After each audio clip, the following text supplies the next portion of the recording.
Senyorita, gumising na kayo dyan. Marami pang gagawin dito sa bahay. Ito na, papaangon na!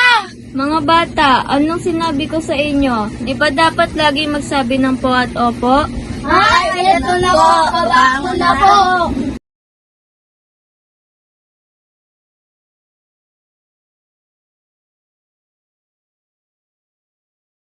Lola, nais po sana namin makinig ng isang kwento.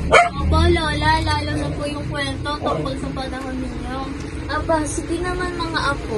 Ikukwento ko sa inyo ang mga tradisyonal na sayaw. Gusto po namin yan, Lola! Dati, ang mga tradisyonal na sayaw ay parang bangkang nasa tubig, libad at marami pang iba.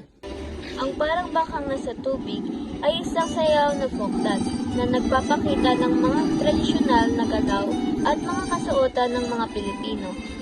Ito ay isang mahalagang bahagi ng kultura ng Pilipinas at patuloy na ginagamit sa mga pagdiriwang at mga okasyon. Ang libad naman ay isang sayaw na nagmula sa mga katutubong grupo sa Mindanao. Ito ay isang tradisyonal na sayaw na ginagamit sa mga pagdiriwang at mga okasyon, tulad ng mga kasalan at mga piyesta. Sa kasalukuyan, ang libad ay isa sa mga kilalang sayaw na folk dance sa Pilipinas.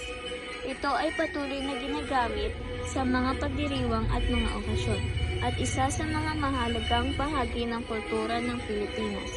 At ayun ang mga tradisyonal na sayaw. Marami pang iba pero hindi ko muna may kukwento sa inyo. Okay lang po yun, Lola. Lola, pwede niyo po ba kami turuan ng mga sayaw na iba? Aba, oo naman. Halika kayo rito.